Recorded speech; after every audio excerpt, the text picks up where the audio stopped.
I'm Ashton Addison from the Crypto Coin Show. Today on Blockchain Interviews, we have back with us Lee Bratcher, President of the Texas Blockchain Council, to talk Bitcoin in Texas, blockchain in the US, and how our last conversation 10 months ago, how we've been transitioning to continuing to be the crypto capital of the world.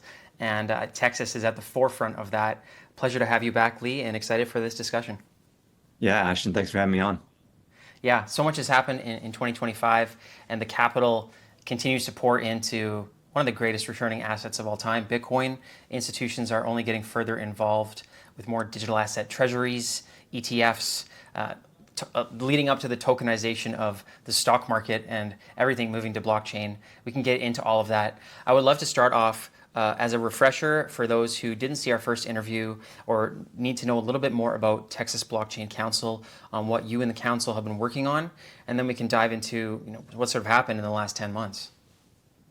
Yeah, we are a trade association, so we work on behalf of our member companies, similar to how a chamber of commerce works, right? We work on policy, advocacy, regulatory matters, and we also do business development work for our members. So we have about 90 corporate members, which most of the names that you would recognize, like Kraken, Coinbase, Blockchain.com, and a lot of the miners like Riot, Marathon, CleanSpark, et cetera. And we really work to ensure that Texas and the United States are the jurisdiction that wins for digital assets, right? So we talk about how uh, you know, a lot of technology was developed in Texas, but it was monetized in California, right? In Silicon Valley. We don't want that to happen with Bitcoin and with digital assets. And so we've been around working for the last 5 years on that mission, and have got some decent wins under our belt in that time. Definitely. It's a great list of names of some of the great crypto exchanges and miners, and they're only getting bigger. And you guys have been doing a lot of great work behind the scenes for many years. And I feel like a lot of people are starting to realize, yeah, Texas is one of the greatest places for blockchain. And you guys are really helping with that a lot. Can you talk about, just if there was people that are starting to start a blockchain company or incorporate blockchain, why is Texas the greatest place in the US to do so? Yeah, first of all, it's because of the business and regulatory climate in Texas. Of course, no, personal income tax, state tax, corporate taxes are extremely low relative to other jurisdictions. So Texas is a great place to start a business and to run a business. Um, but specifically on the crypto side, we have passed several pieces of legislation that makes Texas a more attractive jurisdiction, including updating the Uniform Commercial Code related to using Bitcoin as collateral. You can now perfect your security interests in digital assets through possession of the cryptographic key. So it treats them like a bearer instrument in the law, rather than like a traditional instrument where you'd have to file UCC1 financing statements. We've also worked with the legislature and the governor to pass a strategic Bitcoin reserve. So the comptroller and various entities within the Texas government they are becoming familiar with digital assets, custody, keys, cryptography, uh, the whole ecosystem. And Texas is actually going to be the first state, the first sovereign entity within the United States to buy Bitcoin and put it on the balance sheet.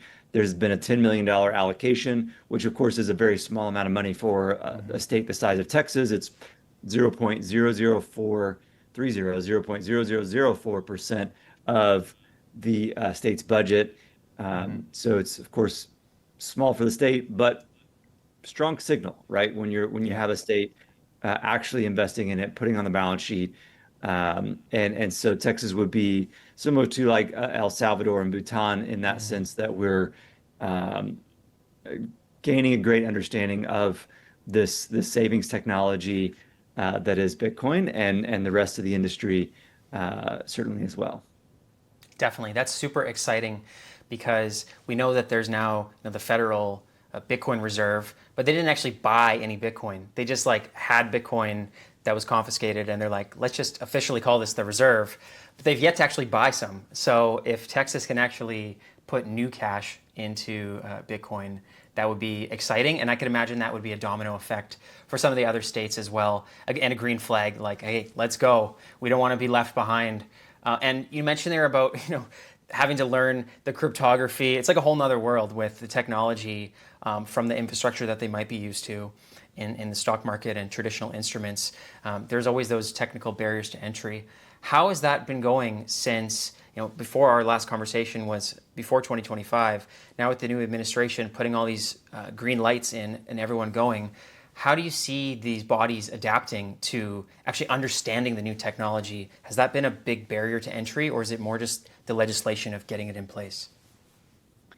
Yeah, I think from a macro kind of perspective, thinking about the U.S. administration right now, Secretary of the Treasury Besant is a huge asset for the country. He's got a tough job.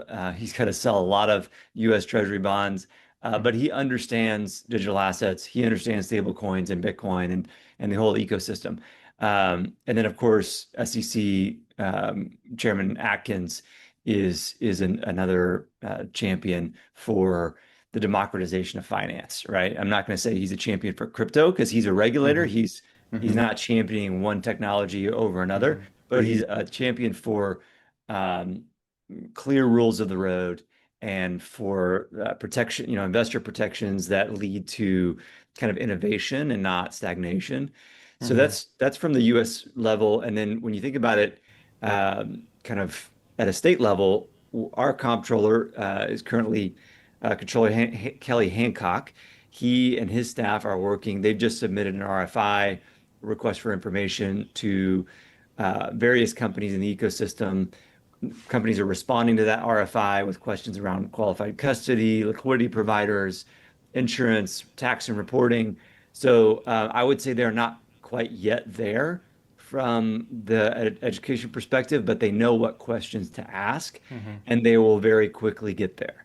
And that's the job of the Texas Treasury Safekeeping and Trust Company, which is chaired by the controller, and is also the job of the comptroller's office in general.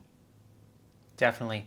And one important piece of legislation as well that it's related to Bitcoin, but in the blockchain realm, but probably more businesses will be using it for transactions, is stablecoins. And I'm curious if Texas Blockchain Council is also involved in those discussions. There's stablecoin legislation. There's been talk of the U.S. government really grabbing a hold of stablecoins because it's so important for not the volatility of Bitcoin has come down a lot, but stablecoins, at least they're pegged to the dollar. And now we've also seen Tether and Bo Hines move into the position of the new CEO of USA Tether, as they're looking to bring more competitive landscape from Circle as a stablecoin and Tether now having more stablecoins inside of America. Are you guys playing a part in the stablecoin side of blockchain as well? Yeah, so we're working to educate particularly regional banks, banking regulators, members of the Texas congressional delegation in DC, and also the Texas legislature here in Austin, around stablecoins. It's a hugely important technology. It's taken off very fast. If the growth rate is incredible. In fact, from a forward-looking perspective, Secretary Besant estimated $3 trillion in stablecoin circulation by 2030. That would be a 72% annual growth rate for stablecoins. And I think he might even underestimate it based upon what we're seeing on the Visa dashboard. Of course, we're about at 250 billion in stablecoin circulating right now, but the velocity of those funds are so high that you're seeing a 12-month rolling average of $50 trillion transacted, which approaches some other pretty often used forms of transfer, right? It doesn't approach ACH yet. ACH transacts quadrillions of dollars annually, but the percentage rate of growth for the amount of that 12-month rolling average is insane. I mean, I looked a couple of weeks ago and it was like 37 trillion. And if I were to look today, it's like 50 trillion. So, Mm-hmm. and that's moving a 12-month rolling average in a matter of like 8 weeks, right? So it's pretty impressive growth. Definitely impressive, huge numbers, and it all this stuff takes time with legislation, especially going through all the different steps. When we last spoke, the administration wasn't in place yet, and now it's been 10 months. Where do you see how much has progressed since January of 2025 into hopefully we see an exponential growth rate and things move even faster in 2026. But how do you see everything progressing with the new administration?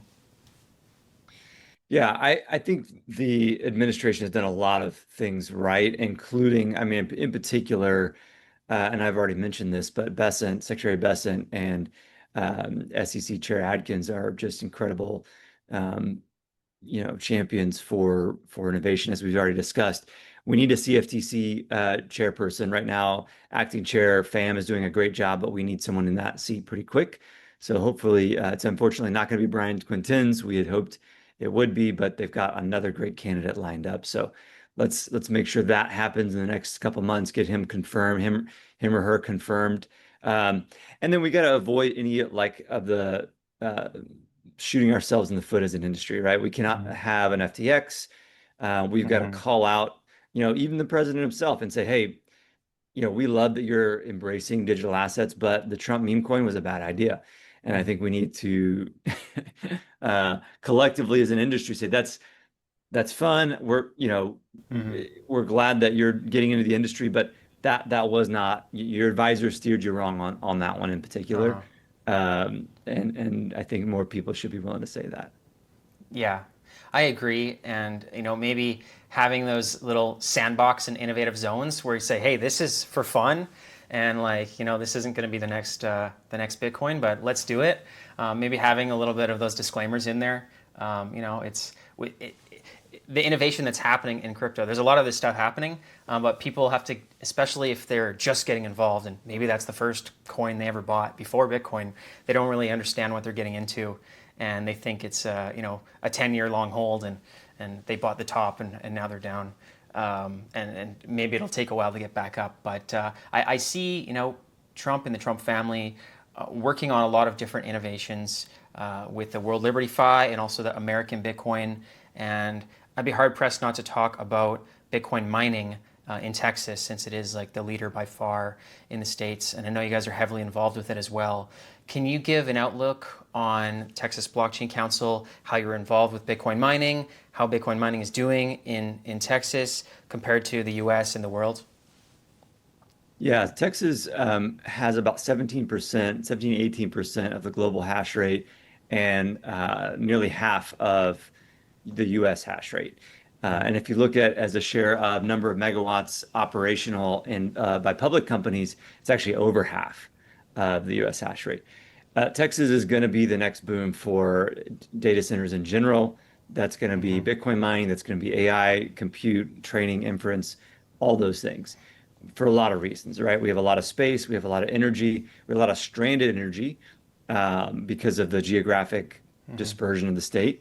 And there's also some fortunate things related to our energy only marketplace, which is ERCOT, and some particularly some fiber backbones of the internet that happen to run, through Dallas, through certain parts of West Texas up towards Denver, that make it very advantageous here from a data center perspective. Of course, the Bitcoin miners don't really care as much about latency, but the AI infrastructure cares a little bit more about that. So growth is going gangbusters.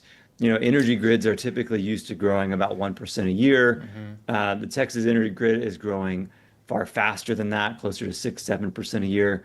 And that's Wow. been very recent. And that's hard to do for a grid because there's a lot of infrastructure that needs to be built, right? If you're used to growing at 1% a year and you're now growing at 6 times that rate, Mm-hmm.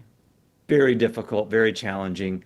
Hard for the grid operator, hard for the transmission companies.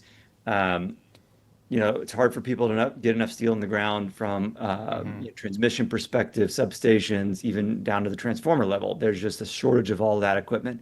So that's the only thing holding us back right now. We could probably double the size of the Texas grid in a Mm-hmm. matter of 10 years. That's obviously impossible, but that's the amount of demand that we're seeing.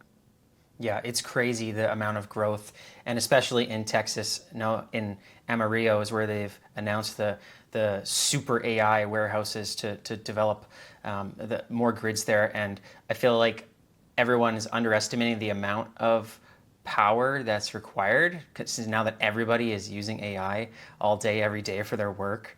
And I feel like people also overestimated the amount of power that Bitcoin mining was using, and it actually can create a surplus of power if done the right way. Is there uh, is there an overlap of in the blockchain council, like, this AI infrastructure is like in just hours away from Dallas? It's a huge a lot of capital going in there. Does that affect Bitcoin mining or anything that the blockchain council is actually doing? Yeah, I think, I mean, many of our members are doing both. So Mm-hmm. we are just as involved in AI compute.